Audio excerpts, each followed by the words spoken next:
أعوذ بالله من الشيطان الرجيم بسم الله الرحمن الرحيم إن في ذلك لآية لمن خاف عذاب الآخرة ذلك يوم مجموع له الناس وذلك يوم مشهود وما نؤخره إلا لأجل معدود يوم يأتي لا تكلم نفس إلا بإذنه فمنهم شقي وسعيد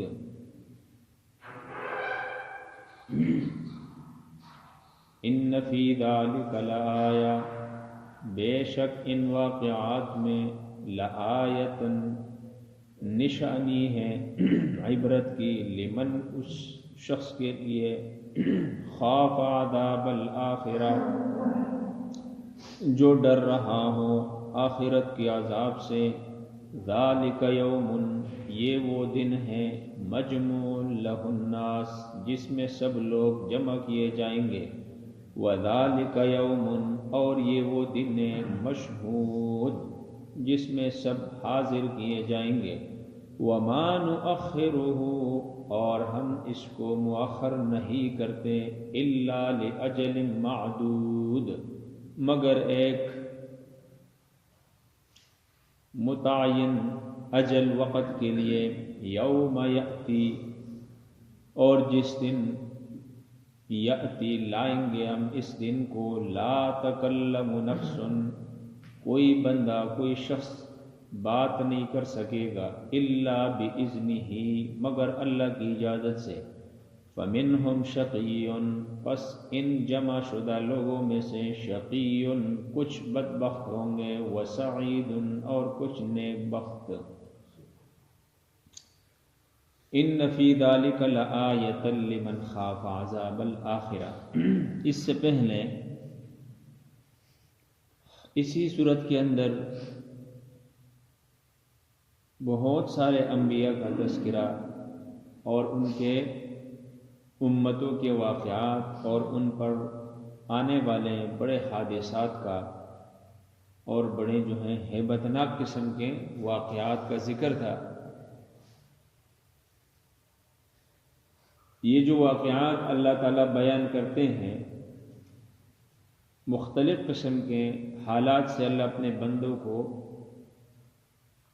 واقف کرانا چاہتے ہیں، باور کرانا چاہتے ہیں۔ اللہ فرماتے ہیں ان واقعات کے اندر لآیتن بڑی نشانی ہے، بڑی عبرت کی چیزیں ہیں، سدھرنے کی علامات ہیں ان واقعات کے اندر، لیکن یہ کن کے لیے؟ لمن خاف عذاب الآخرہ جو عذاب آخرت کے عذاب سے ڈرتے ہیں، جو آخرت کے عذاب سے ڈر رہا ہوتا ہے، اس کے لیے ان واقعات کے اندر بڑی عبرت ہے، بڑی نشانیاں ہیں، بڑی علامات، اللہ کا پہچان ہے، خود کا سدھرنا ان واقعات اور حالات کے اندر اللہ نے رکھی ہے۔ یوم ذالک یوم مجموع لہ الناس، اللہ فرماتے ہیں کہ بھئی واقعات جو دنیا کے اندر رونما ہوئے، بیٹھو نیچے، بیٹھو نا، یہ سیلاب دغا ساتھ نہ کروں گا، ذالک یوم مجموع لہ الناس، اللہ فرماتے ہیں کہ بھئی ان واقعات کے اندر عبرت ہے، تمہارے لیے نشانیاں ہیں، لیکن جو قیامت کے دن، آخرت کے دن کے عذاب سے ڈر رہا ہے، اللہ فرماتے ہیں وہ دن دنیا کے سارے تکلیفوں کو بلا دینے والی ہے، وہ دن دنیا کی ساری نعمتوں کو بلا دینے والی ہے، وہ بڑا خطرناک دن ہے اور بڑا افسردہ دن ہے، بڑا ہیبت میں مبتلا کر دینے والا، اور انسانوں کو، ماں باپ کو اور بیٹا باپ کو اور بیٹی ماں کو جدا کر دینے والا دن ہے۔ اللہ فرماتے ہیں اس دن کا تھوڑا سا تعارف اللہ نے ان آیتوں کے اندر کیا کہ ذالک یوم، اللہ فرماتے ہیں ڈرنا چاہیے اس دن سے، اس دن کی فتنے سے اللہ سے پناہ مانگنا چاہیے. ذالک یوم، اللہ فرماتے یہ وہ دن ہے مجموع لہ الناس، جس کے اندر سب کو جمع کر دیا جائے گا. اللہ فرماتے ہیں کہ بھئی کوئی نہ بھی آنا چاہے نا، وہاں گرفت چلے گی، جبر چلے گی، زبردستی چلے گی. اللہ زبردستی کے ساتھ، جبر کے ساتھ ہر ایک بندے کو وہاں حاضر کرے گا. یوم وذالک یوم،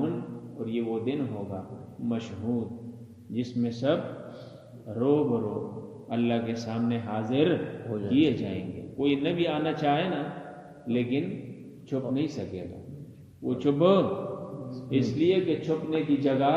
ختم ہو جائے گی، کوئی بندہ چھپ نہیں سکے گا. اللہ فرماتے ہیں کہ وَمَا نُؤَخِّرُهُ إِلَّا لِأَجَلٍ مَّعْدُودٍ، کہ میں نے اس کو جو مؤخر کر دیا ہے یہ متعین وقت کے لیے، اور وہ متعین وقت اللہ جانتے ہیں کہ بھئی قیامت نے کب آنا ہے، قیامت نے کب برپا ہونا ہے. یہ کون جانتا ہے؟ یہ میرا نبی بھی نہیں جانتا. 1.25 لاکھ انبیاء بھی اس خبر کو قیامت کے دن کے آنے کے علم کو نہیں جانتا. اللہ نے اس کو اپنے پاس رکھا ہے. لیکن اللہ فرماتے ہیں کہ دنیا کے جو پیاسے اور بھوکے ہوتے ہیں، جو دنیا کے پجاری ہوتے ہیں، دنیا کو سب کچھ سمجھنے والے، کافر، مشرک، منافق، مرتد، لعین، بدبخت، اللہ فرماتے ہیں میں نے اپنی حکمتوں کے ساتھ قیامت کے دن کو، قیامت کے آنے کو کچھ متعین وقت کے لیے، یعنی کچھ لمحے کے لیے میں نے کیا کر دیا؟ مؤخر کر دیا. اس سے تم یوں نہ سمجھو کہ بھئی ہزاروں سال گزر گئے قیامت نہیں آئی، اب آئندہ پتہ نہیں کتنا عرصہ گزرے گا قیامت نہیں آئے گی. یہ ویسے ہی مسلمان لگے رہے، یہ ویسے ہی بولتے رہتے ہیں، یہ ویسے ہی ہمیں ڈراتے ہیں. اللہ فرماتے ہیں اس سے تم یہ نہ سمجھو کہ قیامت نے نہیں آنا ہے، قیامت نے نہیں آنا ہے. قیامت ضرور آئے گی، قیامت ضرور آئے گی، اور قیامت آنی چاہیے، قیامت آنی چاہیے تاکہ مظلوم اور ظالم کا درمیان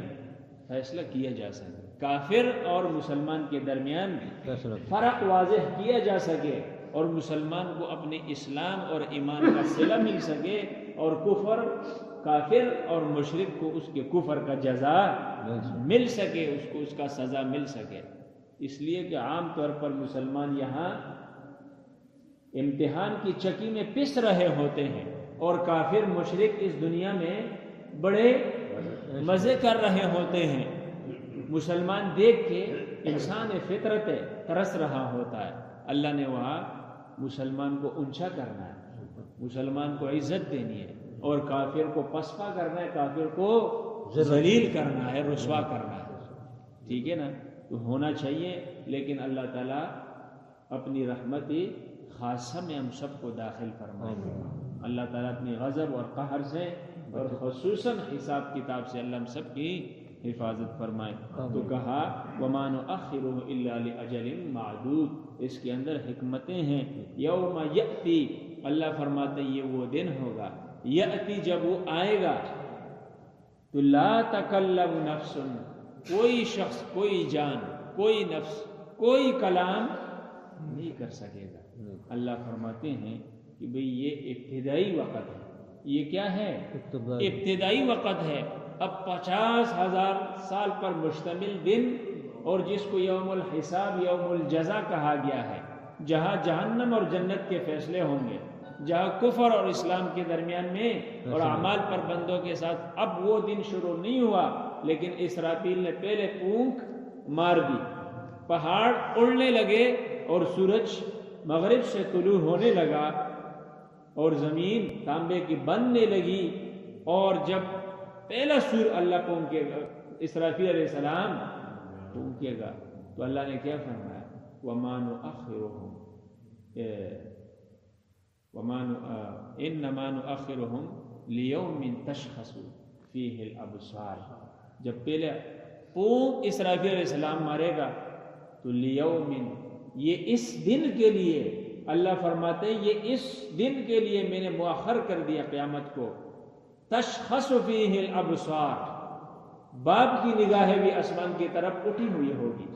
ماں کی نگاہیں بھی آسمان کی طرف اٹھی ہوئی ہوگی، ہر چھوٹا بڑا، ہر رعایا اور سردار، ہر وزیر اور کرنل، ہر فوجی، ہر عام اور خاص، اللہ فرما دے تشخص فیہ الابصار، اس کی آنکھیں اوپر کی طرف اٹھی ہوئی ہوگی، مہطعین مقنعی رؤوسہم لا ترتد، اللہ فرماتے ہیں ہر بندہ دوڑ رہا ہوگا تیزی کے ساتھ، اور اس کی نگاہیں اپنی طرف بھی مڑ کر واپس نہیں لوٹے گی، واپس نہیں لوٹے گی، اور بندوں کی منہ سے کوئی کلام نہیں نکلے گی، حیران اور پریشان اور مدہوش اور بے ہوش ہوں گے کہ یہ کیا تھا اور کیا ہوا۔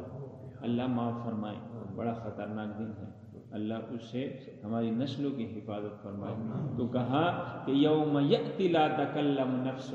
اس وقت حیرانگی ہوگی، کوئی آنکھ جو ہے سامنے دوسرے آنکھ میں ڈال کر نہیں دیکھ سکے گا، سب کی آنکھیں اوپر اٹھی ہوئی ہوگی، الا باذنہ، قیامت کے دن بات کریں گے، علماء سفارش کریں گے، شہداء سفارش کریں گے، صلحاء سفارش کریں گے، حافظ قرآن سفارش کریں گے، انبیاء سفارش کریں گے، لیکن اللہ کے حکم کے بعد، اللہ کا جب حکم ہوگا اس کے بعد جو قوم کے رہنما اور رہبر تھے وہ سفارش کریں گے، لیکن اللہ کے حکم کے بعد، اللہ کے حکم سے پہلے وہ اپنے سنا ہوگا لمن الملک اليوم للہ، اللہ خود پوچھے گا لمن الملک اليوم، یقین کرو وہاں مشرف بھی موجود ہوگا، وہاں ہمارا عاصم منیر بھی موجود ہوگا، وہاں ہمارا شہباز شریف اور عمران خان بھی موجود ہوگا، زرداری بھی موجود ہوگا۔ کچھ کہتا ہے نا، وہ جب ہری پور میں آتا ہے ٹکسلا سے یہاں سیل کر دیا جاتا ہے ہمارے روڈ کو، نکل نہیں سکتا ہے، پکڑا جاتا ہے اور گاڑی میں گھسیڑ دیا جاتا ہے کہ بھئی تمہیں پتہ نہیں ہے آج ہمارا وزیر اعظم آ رہا ہے، ہمارا صدر آ رہا ہے، گھروں میں بیٹھو، باہر کیوں نکلے ہو؟ پاور ہے نا، فرعون بھی ہوگا، نمرود بھی ہوگا، شداد بھی ہوگا، حامان اور قارون بھی ہوگا، بڑے بڑے دنیا پر بخت نصر بھی موجود ہوگا، اور انہیں چھوڑو یہ تو بدبخت ہے، آدم علیہ السلام بھی ہوگا، حضرت نوح علیہ السلام بھی ہوگا، حضرت ابراہیم خلیل اللہ بھی ہوگا، اور امام الانبیاء محمد الرسول اللہ صلی اللہ علیہ وسلم بھی ہوگا، لیکن اللہ پوچھے گا لمن الملک اليوم، بتاؤ نا محشر والو، ہے کوئی کسی میں ہمت کے اٹھا کے میرے ساتھ کلام کر سکے، مجھے جواب دے سکے میری بات؟ سب کی نگاہیں نیچے ہوگی، سب انبیاء نیچے دیکھیں گے، سب صلحاء نیچے دیکھیں گے، سب کافر نیچے دیکھیں گے، اللہ خود فرمائے للہ اللہ معاف فرمائے، فمنہم شقی ومنہم سعید، انہی فرشتوں میں، انہی انبیاء کی موجودگی میں، انہی علماء کی موجودگی میں، یعنی انسان جنات سب موجود ہوں گے، اللہ فرماتے دو قسم کے طبقے ہوں گے، ان حاضرین میں سے ایک شقی بدبخت، ایک سعید نیک بخت، ان بدبختوں کا ذکر اور ان نیک بختوں کا ذکر انشاءاللہ 2 آیتوں کے اندر کل ذکر کریں گے، اللہ سمجھنے اور عمل کی توفیق